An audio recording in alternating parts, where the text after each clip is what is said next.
On today's episode of the Banking Bros podcast, we are going to jump into savings, but not specifically just savings. We're going to talk about why savings before strategy. We personally think it's a step that a lot of people leave out.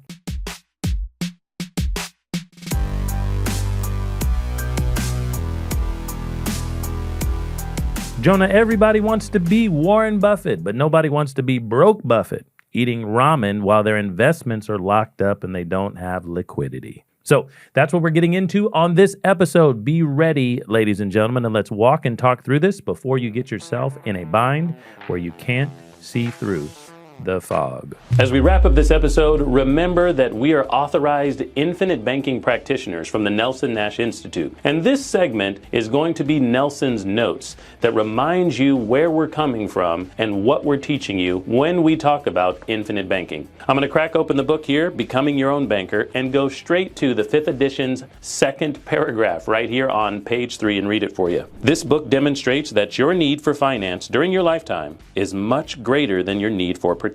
Solve for this need through this instrument, and you will end up with more life insurance than the companies will issue on you. Most everyone is familiar with the fact that one can borrow from a whole life policy, but because of how little premiums they pay, there's limited access to money to finance major items needed during a lifetime. Yet the need for financing for the typical person is extensive. Ladies and gentlemen, when we talk IBC, an infinite banking concept, we are going to coach and consult you through this process to help you gain control of an ever-increasing pool of money. And it comes right here, right out of the book, Becoming Your Own Banker. Talk soon. Okay, Jeremiah, if you are listening out there, for the folks who like to listen to us, maybe do a little binge listening, we had an episode a few weeks ago that was called Security Before Savings. And we talked about stage 1 of the save and spend system and how important it is, right? Yep. In this particular episode, we're going to talk about stage 2. Stage 2 is called savings, but specifically in this episode, why savings before strategy? Now, you know, Jonah, that we got this alliteration going. Stage 1 is security. Stage 2 is savings. Stage 3 is strategy. Stage 4 is significance. And these are the 4 stages in the save and spend system, which is what we teach and walk each and every one of our clients through. Here's the problem with the S words, is it doesn't seem sexy. That's the 5th S word. It doesn't seem sexy to do it this way because everybody's going for big investments, big returns, right? Sure. Big money, no whammies. You remember that one? Yeah, that was the game show. I don't remember what it was called. Come on now, reach back. Reach back. And it has the board, and it goes ding, ding, ding, ding, ding, ding, all around, and then the whammy guy shows up. It's like a mini devil-looking thing. You got it. Red. It was called Press Your Luck. Yeah, that's what it is. But see, that's what people are doing. They're actually pressing their luck because they don't have a reserve capital pool. And so we got to talk about that for a second. We do need a savings pool, and there's kind of 3 ways real quick that I want to help people understand what we're going to guide you through on your journey just in case you're starting at this place. Now, reminder to everybody, a cash consultation is a free part of our coaching framework. And when you want to talk this through one-on-one, you can do that with one of us. That's it. We are coaches around here. And at the Cash Compound, we teach and preach how to save and spend money at the exact same time. We want to help you do that and get you started before you join our community and learn from others and hear best practices and get into courses and those types of conversations. But here's the trick, Jonah. You remember the Great Depression? Yes. We got to go back 100 years. 1920s. Yep, 1929. So Yep. we're coming up on a centennial anniversary of this. Speaking of, it's 250 years of this country this year. Yep, on July 4th. Yeah. So when we go back to 1929 and the stock market crashes, if you have money locked up inside stocks, which many people do again today, 100 years later, we've lost it, we've forgotten, about to learn the lesson again, when those illiquid funds, for most people, illiquid meaning you cannot access them. You can't go get them readily. You cannot use them for something, for an emergency. Now, let's break that down. Most people can go get to that money fairly quickly. The problem is it's going to be penalized and taxed if they do. Right. They've got those dollars locked up in their qualified plans from work, from their JOB. Government-sponsored, government-backed, government programming. So for those of you who are really maybe starting at the beginning and you like loving and learning from us, we are talking about the things with the numbers in front of it.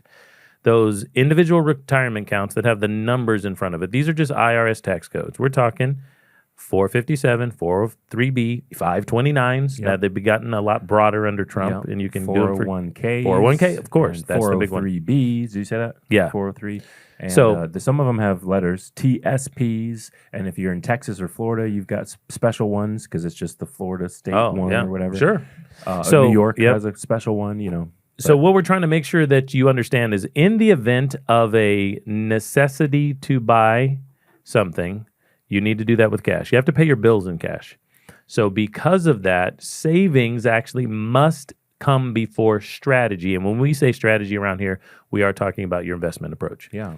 We don't want to get into investments until we have enough funds to do so. And we kind of have checkpoints to help you understand that. Yeah. One of the things that I try to help people understand a lot when they talk about the difference between saving and investing is if you are investing first, and a lot of Americans miss this step. They get their paycheck, they earn that money, they immediately have to spend because they have to pay the bills. Gas and groceries, baby. They get $1,000, they have to spend 800 of it immediately, and then they take the other 200 or maybe 100, they're going to put it in some investment. They're literally going to log into Robinhood. There's a reason that Robinhood and Acorn and whatever else are as popular as they are because that's how many people use them. Right. And they're going to invest in, we got to invest in Tesla. We got to invest in Bitcoin. We got to invest in Amazon, right? Whatever it is. Chat GPT, OpenAI these days, right? We got to put it there. And they take the other $100 and it makes it into some sort of account or savings or whatever, but for a very short amount of time. It's only there for a week, 2 weeks, 3 weeks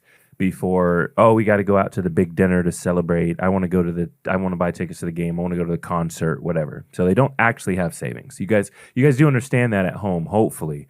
If your savings account, if you go to your savings account history and you have in the last, at the time they're recording this, it's April. If you've got more than 6 transfers from savings to checking, you don't have savings. Right. You the have way your 2 account is set up. You have 2 checkings. Correct. You have a checking All right. now and a delayed checking. There you go. Okay, but here's And the problem. we applaud you for trying. Yeah, we applaud you for trying. Here's the problem. Yeah. If you run into an emergency, right? The car needs tires. Mine literally today. My car is in the shop. The tire fell off the wheel. Yeah. All So right. which everyone knows tires are expensive and ridiculous and right. The fridge breaks. You're just not going to have a fridge. You know, that sort of thing. You have to go get the money to cover those emergencies from somewhere. And here's the problem. Here's why we're going to say strategy investments are illiquid. You're not going into your Robinhood app, most people are not, to pull the $1,000 from whatever stock you bought. So here's the problem. You don't have the savings to do it. And so now we're going the other direction. We're going into debt, credit cards or loans or what have you in order to cover those costs. We've talked on this podcast before about how often emergencies arise in life. Jeremiah, remind me, is it once every 90 days to 120 days. So Yeah. every 3 to 4 months, you will have a major emergency, and that just means you'll need to spend money on it. So we're talking about minor to major, up to 10 emergencies a year, right? There's obviously 4 quarters, 3 months to 4 months. But a lot of times, like you said, they are things that are just a couple $100 in the world economy we live in the Western world right now in the U.S. The problem is if you don't have that money liquid, you swipe something that has interest. And the problem with that is you now have to out-earn money you were planning to save, quote unquote. Or you don't actually make that much in a paycheck to pay for it next time, so you're not going to pay interest. Or alternatively, you do go to your strategy, your investment to pull the money, and you give up the interest that you were earning, that Right. you wanted so bad. That you hoped you could get. But Right. most of the time, like you said, most people don't do that, and they actually have a pool of funds that are invested in things that they do not consider liquid or they don't want it to be liquid. Yep. They realize that I will need this one day for my retirement, and then they go into debt. Now, let me ask you, how many of you are out there thinking right now, as you're driving, running, walking on the treadmill, listening to us, how many of you think you are out earning in your investments, your long-term investments, your 401k, you're out earning what you actually pay in interest on your credit cards this month? Sure. Or on your car note or on your house. I Yeah, think you're- house is the easiest yeah, one because you're a lot not. of people recognize. Now, I'm not talking about the rate. This is very common that some of you are going to be listening out there and you're going to think I'm talking about the rate. I am not talking about the rate. A lot of people realize with a mortgage payment, if your mortgage payment is $1,200 or something like that, my mortgage payment is around there. Is yours around there? $1,200. Okay, $1,200. Yeah. Okay, if you look at the statement that you probably don't look at, that comes in the mail or that you get emailed to you, you probably don't look at it because it's the same statement that it was 2 years ago. It hasn't changed. Correct, right. But what you'll notice is that the principal on that payment is $200 and your interest cost to that note is $1,000 or some sort of variation or very close, just depending on how long you've had the house. And so that's the question that Jeremiah is asking. Are you really out earning that every single month? Right. Because the answer is no, you are not. No. And it's not close. Not close. Yeah. Correct, right. And so a lot of people get hung up on, oh, the money that showed up on my computer screen because of that strategy, I'm so thankful for, or, oh, it's so good, I can talk about it with the coworkers at the bar or whatever. And it's like, but do you not realize you're giving up so much more than that by not being prepared for your emergencies that always happen? We've named a couple of them, and maybe you relate to some of that stuff. Cars breaking down, refrigerators going out, needing to use medical insurance because somebody got hurt in your family, right? Or just going into your strategy first, not having your savings set. You're just losing so much by not going in order. And that's why this episode, and we kind of titled it, and you're kind of understanding, you've got to go savings before strategy. It is that important. So, Jonah, there are 3 kind of key checkpoints that we're starting to identify for the people who go through our Financial Foundations community. When we talk to you and walk this through with you on coaching calls, we want you to be in this position at stage 2, the saving stage. Number 1 is we're going to pay off the debt. Yeah. Okay, so we're going to pay off the consumer debts. So many people, Jonah, tell me, has anyone told you in the last week, month, or year that, yeah, I want to get into infinite banking. I want to do that with you guys. I've heard about that. I've watched the videos, read that book. Yeah, but, sure. yeah, I don't really have that much debt. True or false? No, not. I mean, No, that's what they say on the call. Oh, sure, that's what they say, and then you ask them about debt, and they got plenty of debt. They got plenty. Yeah. Okay, so you're paying out the wazoo in interest, all right, on those things. And once again, a lot of people have been confused, like myself, for many years about the rate being the most important thing and not the volume or the longevity of that rate. So the volume is crazy. Yep. How much debt you're actually paying out the wazoo. I'm not out earning I was going to mention, I'm going to give a quick shout out to one of our partners, because if you go back a couple podcast episodes ago, we did an interview with Rachel Katz. She owns this company called Key to Debt Free. Part of our process, our save and spend system, with like security and then savings, like you mentioned, paying off debt. We actually just talked to her, and she was referring to one of our clients we sent over there that actually got was it 100 and it was 6 figures, 150, whatever it was. 180. Yeah. Go back and listen to the episode and correct me if I'm getting it wrong, but I believe it was 180 grand actually of student loans wiped off her credit report, forgiven, that sort of thing. So when we talk about that, you said the 3 kind of key things we're talking about with savings. Paying off debt is a big one. Yep. Number 2 is going to make sure there's a large enough emergency/opportunity fund to make sure you don't go back in debt the next time something goes bad. So I got a nail in my tire about 10 days ago, and I've been so busy over the course of April. There's been spring break, and there's been the Easter weekend. There's been kids. We've had a good time. Lots of fun things are coming out with Legos with the kids very soon, with the Bankin' Boys. Check us out. But I ended up with an emergency this morning because the tire fell off the wheel.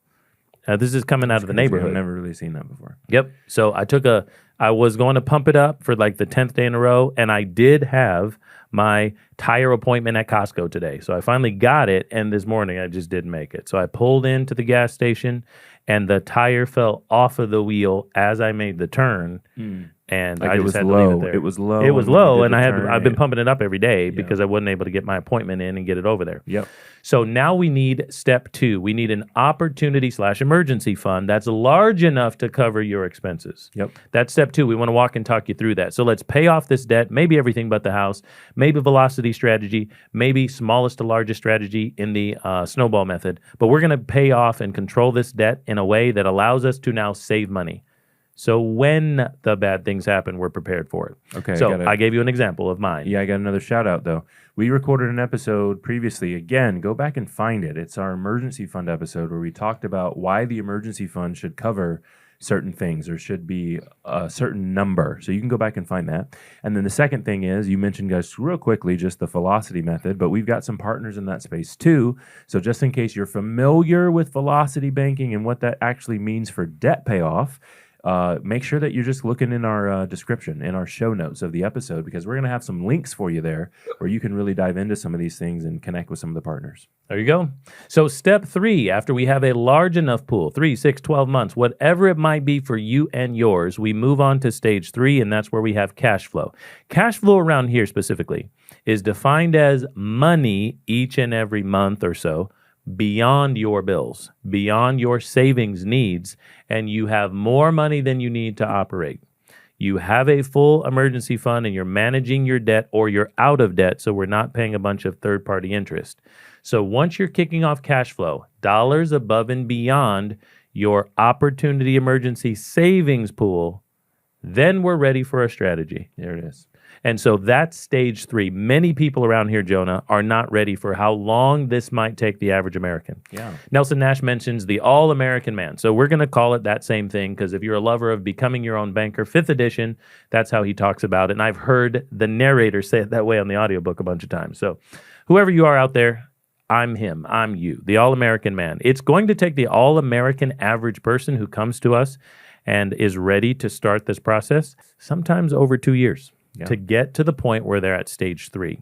We're not saying completely stop your investing strategy with your 401k at work, but we are going to have you think, because it's all about how you think, and how you think determines what you do. And if you know what's going on, Jonah, you'll know what to do. That's it.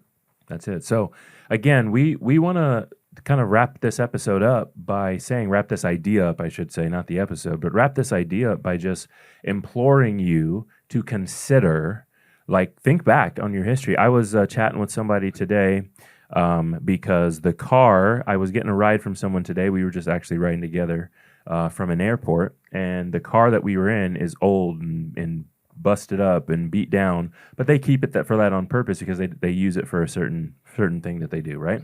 But anyway, the person said to me, "Oh, you probably don't remember what it's like being in a car like this because of the car that I drive now." All right. And I said, well, first off, all of my cars up to the car that I drive now, and technically I'm on my second one, nice car type of thing, but all of them were busted up and broke down. So what are you talking about? I definitely remember.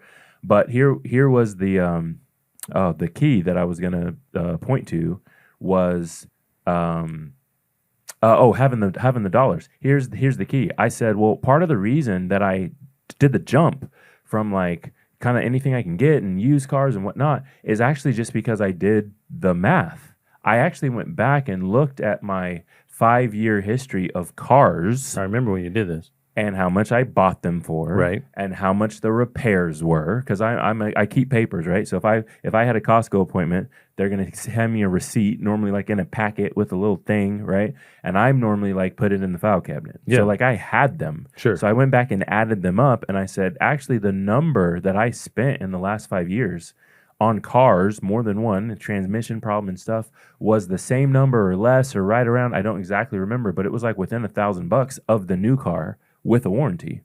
And I said, for me particularly, I'd rather just have the new one with the warranty if I'm spending the money anyway, because I just don't want the headache. I don't need all that time going back and forth to the mechanic.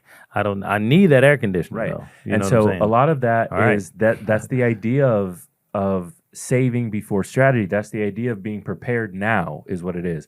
You be as prepared as you can be. You've heard us talk before on these podcast episodes about the Eisenhower matrix. If you don't know what that is, you should go Google it. But it's this idea of taking care of what is important, because this is important, before it becomes urgent.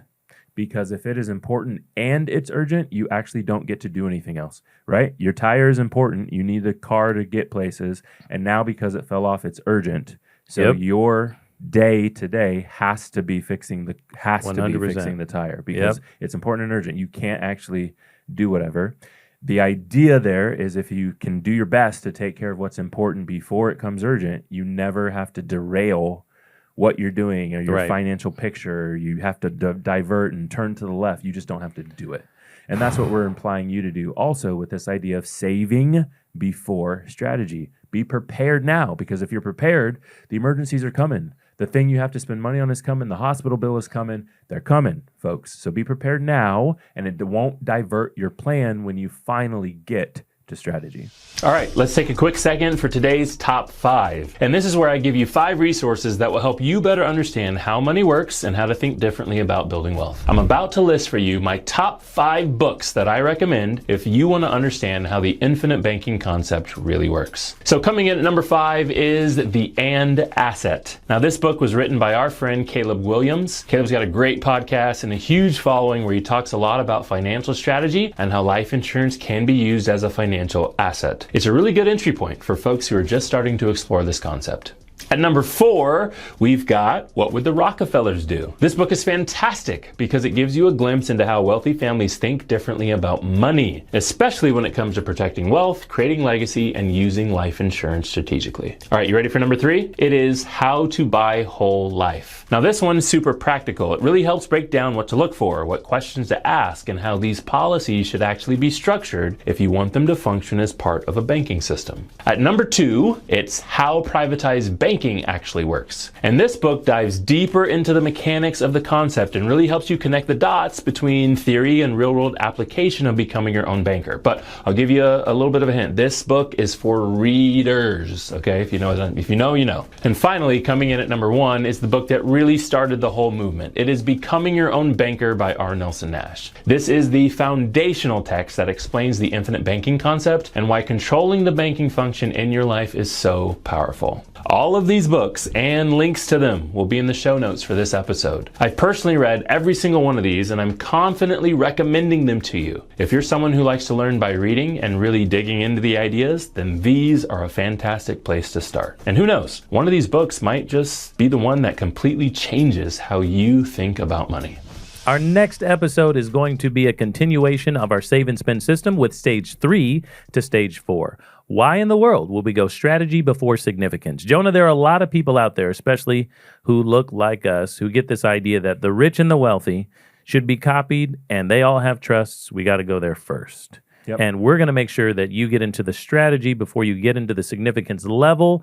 That doesn't mean don't have a trust or get to that as soon as you can. It just means that the significance, the legacy transfer, the transfer of information maybe to the next generation is going to be once we got a little something going. So stage 4 on our next episode. We'll hear you right here at the Banking Bros. Gave a lot of game, we never got a lot of things. Bow your head and say the prayer. We taught you how to be the bank.